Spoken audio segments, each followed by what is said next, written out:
Types के। अच्छा ma'am, ये मैम फीचर्स फोर हैं। मैम, एक हाँ बार हाँ प्लीज, हाँ, मैम ठीक है ठीक फर्स्ट है टाइम। ठीक है। ओके, तो इसमें टाइप मॉड्यूल टाइप्स जो है बेसिकली ये जो हमारे थ्री टाइप्स हैं, सीक्वेंशियल हैं और आपका ये पैरेलल है, उसको हमें पता करने से पहले कि भाई सिस्टम में कौन कौन से हम यूज कर सकते हैं मॉड्यूल्स को, क्योंकि जो मॉड्यूल का टाइप होता है वो कम्प्लीटली डिपेंड करता है कि आप का जो कस्टमर है वो किस तरह का प्रोजेक्ट चाहता है या वेबसाइट चाहता है। लेकिन उसके जो थ्री फीचर्स होते हैं, ये फीचर्स हमें पता होने चाहिए। फर्स्ट आता है टाइम हिस्ट्री ऑफ इनकॉर्पोरेशन, जो ये कहता है कि मॉड्यूल जब आपने बनाया, लेट सपोज कि दिसंबर में मैंने अपना डिकम्पोजिशन स्टार्ट कर दिया था प्रोजेक्ट का, तो मॉड्यूल 1 जो था वो जनवरी में बन गया। तो अब क्या होता है, जब मॉड्यूल्स बनते हैं तो मॉड्यूल्स के साथ उनका टाइम पीरियड और उनकी डेडलाइन एसोसिएटेड होती है कि मॉड्यूल 1 है, अगर इसमें हम डिजाइनिंग कर रहे हैं 4 वेब पेजेस की, तो ये हमें कौन सी ड्यूरेशन में, आफ्टर 3 मंथ्स चाहिए या आफ्टर 2 मंथ्स चाहिए। तो टाइम हिस्ट्री ऑफ इनकॉर्पोरेशन यानी जब मॉड्यूल बनना स्टार्ट हुआ तो उस टाइम पे हम उसको टाइम को चेक करते हैं कि किस टाइम पे बन रहा है, ताकि हम उसको डेडलाइन एसोसिएट कर सकें। सेकंड आता है आपका एक्टिवेशन मैकेनिज्म। एक्टिवेशन मैकेनिज्म कहता है कि हम क्या करते हैं कि मॉड्यूल्स को बना लेते हैं, जैसे डिकम्पोजिशन हुआ, कोई भी वेबसाइट क्या करती है कि मॉड्यूल्स को बनाना स्टार्ट कर देती है, मॉड्यूल्स में डिकम्पोज करना स्टार्ट कर देती है। लेकिन हर एक मॉड्यूल एक टाइम पे एक्टिव नहीं होता कि सारे के सारे मॉड्यूल्स हैं वो सेम टाइम पे एक्टिव हो जाएंगे। अगर आप एडमिशन ले रहे हो तो आपका एकेडमिक्स है और एडमिशन पोर्टल है और कॉन्टैक्टस, सिर्फ यही वाला है। अगर कोई फैकल्टी इन्फॉर्मेशन है, अगर आप प्रोवाइड नहीं भी करते तो कोई फर्क नहीं पड़ता। ठीक है, तो उस कंडीशन में हम बेसिकली क्या करते हैं, हम जैसे गए एक्टिव मैकेनिज्म पे, तो एक्टिवेशन मैकेनिज्म यही कह रहा है कि मॉड्यूल्स का एक्टिव होने का जो टाइम है वो क्या है बेसिकली। तो एक्टिव होने का टाइम क्या था कि जब हमने उसको यूज में लाना शुरू किया, तो जब उसकी वर्किंग स्टार्ट हुई तब हम बात करते हैं कि जब वर्किंग स्टार्ट हो रही है कि ठीक है अब इसकी वर्किंग स्टार्ट हो गई यानी ये एक्टिवेट हो गया। अब एक्टिवेट करने में दो टर्म्स यूज आती हैं, पहली होती है call by reference. Call by reference करती है कि मेरे पास टोटल 10 मॉड्यूल्स हैं, अब इन 10 मॉड्यूल में से मुझे कोई भी एक मॉड्यूल है वो सबसे ज्यादा इंपॉर्टेंट है और मुझे वही वाला मॉड्यूल चाहिए, तो मैं उस मॉड्यूल पे वर्क करना कैसे स्टार्ट करूंगी। ठीक है, नेक्स्ट मान लो कि जैसे टोटल 15 मॉड्यूल से 15 मॉड्यूल में से 7 नंबर का मॉड्यूल है वो इम्पोर्टेंट है, तो हमने क्या किया, 7th मॉड्यूल को कॉल किया गया कि ये तो एडमिशन पोर्टल वाला पेज है, इसको तो हमें क्या करना है, चेक करना ही करना है। ठीक है, इसकी तो डिजाइनिंग होनी ही होनी चाहिए। तो हम उसको क्या करते हैं, कॉल बाय रेफरेंस से कॉल करते हैं और फिर पर्टिकुलर मॉड्यूल जो 7 होता है उसका एग्जीक्यूशन स्टार्ट हो जाता है, उसका एक्टिवेशन स्टार्ट हो जाता है। नेक्स्ट आपके पास आता है इंटरप्ट। इंटरप्ट में यही मैंने बताया था कि इंटरप्ट के अंदर क्या होता है कि अगर मान लो 5 मॉड्यूल्स हैं, उसमें से स्टार्टिंग का जो फर्स्ट मॉड्यूल है वो इतना इंपॉर्टेंट नहीं है, लेकिन थर्ड मॉड्यूल बहुत ज्यादा इंपॉर्टेंट है क्योंकि वो एडमिशन से डील कर रहा है या वो एग्जीक्यूशन से डील कर रहा है प्रोग्राम के। तो उस कंडीशन में हम क्या करते हैं कि जो पहले वाले का अगर एग्जीक्यूशन चल रहा था, वो एक्टिवेट था, तो उसको डीएक्टिवेट कर दिया, वहीं उस पॉइंट पे छोड़ दिया। हम अपने मॉड्यूल 3 के पास चले गए। अब मॉड्यूल 3 एडमिशन वाला था, उसका एडमिशन हो चुका, कंप्लीट हो गया सारा का सारा प्रोसेस, तो हम वापस से रिवर्ट बैक होकर कहाँ पर आ गए, अपने मॉड्यूल 1 के पास आ गए। तो ये एक्टिवेशन बेसिकली आपका एक्टिवेशन का मैकेनिज्म है। नेक्स्ट आपके पास आता है पैटर्न ऑफ कंट्रोल। ठीक है, तो पैटर्न ऑफ कंट्रोल आपके पास क्या कहता है कि जो एग्जीक्यूशन हो रहा है किसी भी मॉड्यूल का, वो दो तरीके से होता है एग्जीक्यूशन। एक एग्जीक्यूशन होता है ट्रेडिशनली जो हम मेथड्स यूज करते थे, जिसमें क्या होता था कि एक ही एंट्री आती थी और एक ही एग्जिट पॉइंट होता था, वो सीक्वेंशियल ऑर्डर फॉलो करता था। ठीक है, लेकिन अब जो है वो अप्रोचेस हम डिपेंड नहीं करते कि हमें सिर्फ सीक्वेंशियल अप्रोच यूज करनी है। अगर आप सीक्वेंशियल अप्रोच यूज करते हो तो इट इज फाइन, लेकिन जरूरी नहीं है कि आप सीक्वेंशियल अप्रोच को यूज करो, आप सोफिस्टिकेटेड अप्रोचेस भी यूज कर सकते हो, जिसमें आपके पास मल्टीपल एंट्री पॉइंट्स हो सकते हैं और मल्टीपल एग्जिट पॉइंट भी हो सकते हैं, और उसमें आप सीक्वेंशियल चलो ये भी जरूरी नहीं है, उसमें आप अपना वर्क पैरेलल में भी कर सकते हो। ठीक है, संचित प्रॉब्लम है कोई? ओके, हाँ। मैम जो भी मैम पैटर्न कंट्रोल है मैम, वो मैम नहीं आ रहा मैम। कौन सा कंट्रोल नहीं आ रहा? मैम जो लास्ट फीचर है ना मैम। कंट्रोल, ओके, ठीक है, इसके अंदर हम बात करते हैं। ठीक है, पैटर्न ऑफ कंट्रोल यानी कंट्रोल करने का मेथड क्या है, क्या किस तरीके से आप कंट्रोल कर सकते हो अपने मॉड्यूल को, ठीक है। तो मॉड्यूल को कंट्रोल करने के एक तरीके से दो मेथड्स होते हैं। एक मेथड तो होता है कि आप टॉप से चलो बॉटम तक। पहले आप देखो कि आपका मॉड्यूल 1 क्या कर रहा था, मॉड्यूल 2 और 3 चल रहे थे तो उसमें क्या वर्क चल रहा था। तो सबसे पहले आपने मॉड्यूल 1 से स्टार्टिंग की और टोटल 10 मॉड्यूल्स हैं, तो लास्ट में आप मॉड्यूल 10 पर आए, 1 बाय 1 आप उसको एग्जीक्यूट करते देखते हुए चले गए उसके कंट्रोल को, ठीक है। ये मेथड्स कब चलते थे, जब ट्रेडिशनल आज से 7 इयर्स पहले, 8 इयर्स में पहले, कि एक एक मॉड्यूल करके आपको टेस्ट करना है कि स्टार्टिंग में मॉड्यूल 1 था तो मॉड्यूल 1 को ही चेक करना है, ठीक है। सिंगल एंट्री और सिंगल एग्जिट होता था। लेकिन अब हमारे लिए ये ज़रूरी नहीं है कि हम सिंगल एंट्री और सिंगल एग्जिट करें। आप एक साथ मल्टीपल मॉड्यूल्स को भी चेक कर सकते हो। आप हॉरिजॉन्टल अप्रोच भी यूज़ कर सकते हो। ज़रूरी नहीं है कि आप यूज़ करो उसकी जो टॉप टू बॉटम वाली अप्रोच है उसी को यूज़ करो, ये ज़रूरी नहीं है। तो पैटर्न ऑफ कंट्रोल कर सकता है कि किसी भी प्रोग्राम को या कोई भी वेबसाइट है उसको कंट्रोल करने के आपके पास 2 मेथड्स होते हैं। एक होता है सीक्वेंशियल मेथड, एक होता है सोफिस्टिकेटेड मेथड जिसमें पैरेलल और डिफरेंट अप्रोचेस यूज में आती है। ठीक है संचित? Okay ma'am. ओके ओके, अब हम नेक्स्ट थे हमारे कोहेशन पे। तो कोहेशन हम आराम से एक्सप्लेन कर देती हूँ। अब ये लास्ट वाला टॉपिक है। अब देखो कोहेशन क्या कहता है। कोहेशन के अंदर क्या थे कि ये वाला अगर डायग्राम हम यूज करें, ये पूरा एक मॉड्यूल था, मॉड्यूल 1, ये मॉड्यूल, ठीक है, 1।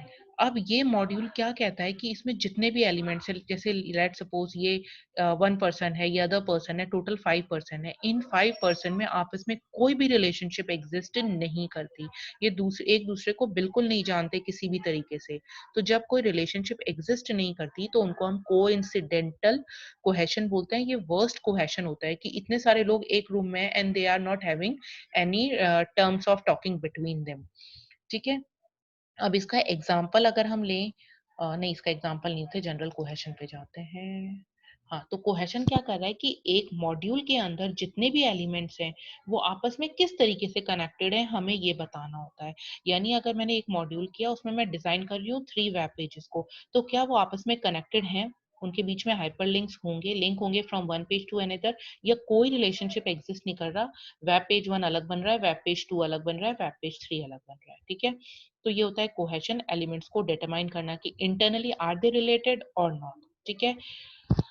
अब नेक्स्ट होता है आपका इसके अंदर टाइप्स ऑफ कोहेशन की, कितने टाइप्स के कोहेशन होते हैं। तो टोटल आपके पास 7 टाइप्स के कोहेशन होते हैं, जिसमें कोइंसिडेंटल जो होता है वो वर्स्ट कोहेशन होता है, क्योंकि मॉड्यूल के अंदर जितने भी एलिमेंट्स या पर्सन प्रेजेंट है उनके बीच में कोई रिलेशनशिप एग्जिस्ट नहीं कर रहा।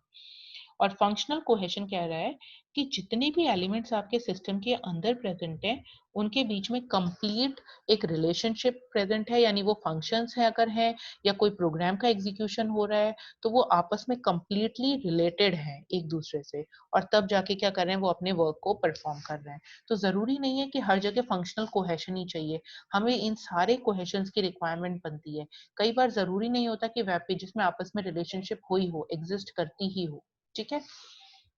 अब जैसे इस डायग्राम पे आप आते हैं, तो ये जो है ये कोहेशन का स्केल है, जिसमें कोइंसिडेंटल को उसने वर्स्ट बता रखा है, लॉजिकल को उसने उसके उससे बेटर लेवल बता रखी है, फिर टेम्पोरल है, फिर प्रोसीजरल है, कम्युनिकेशनल है, सीक्वेंशियल है और फंक्शनल है।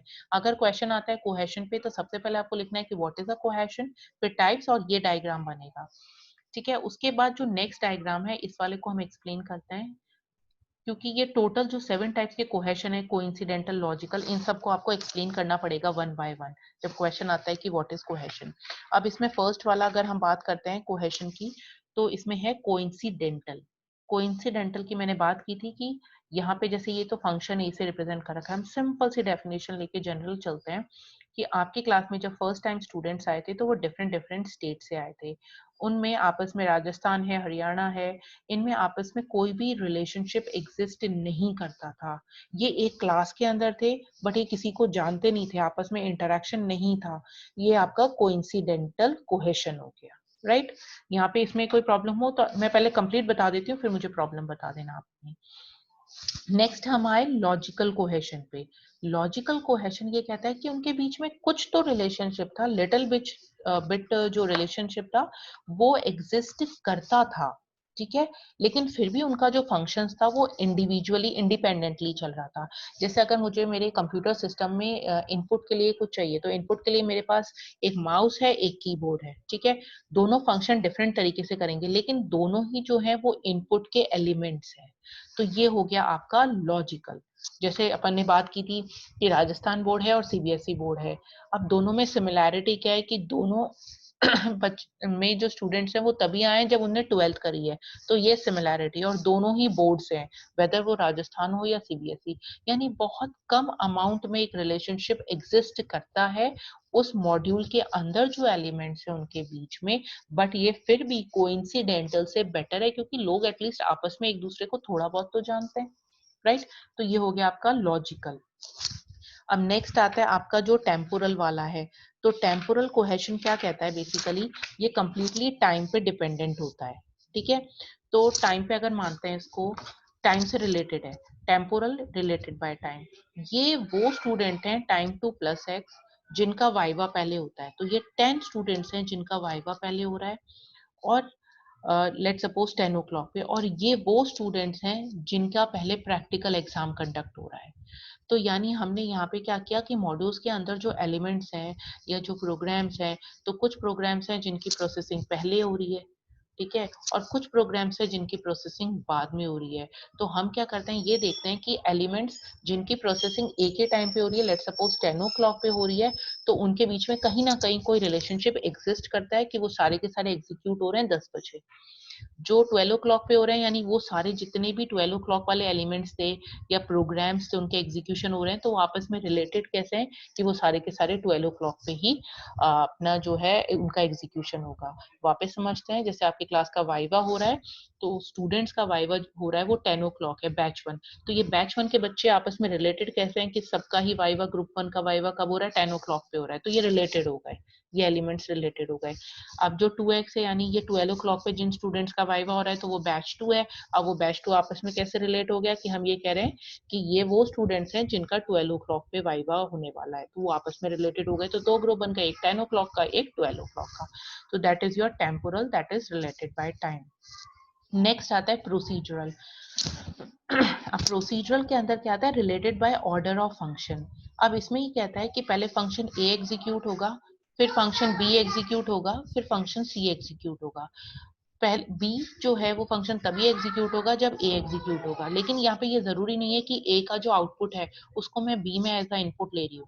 सीक्वेंशियल ऑर्डर में फॉलो कर रही हूँ, लेकिन किसी का इनपुट किसी में नहीं जा रहा। अब इसको कैसे देखते हैं, एक सिंपल सा एग्जांपल लेते हैं कि अगर आपके क्लास के अंदर वाइवा हम ले रहे हैं, तो पहले रोल नंबर 1 का वाइवा हुआ, फिर रोल नंबर 2 का वाइवा हुआ, फिर रोल नंबर 3 का वाइवा हुआ, लेकिन ऑर्डर जो है वो रोल नंबर के वाइस ही ऑर्डर चलेगा उसमें बेसिकली, ठीक है।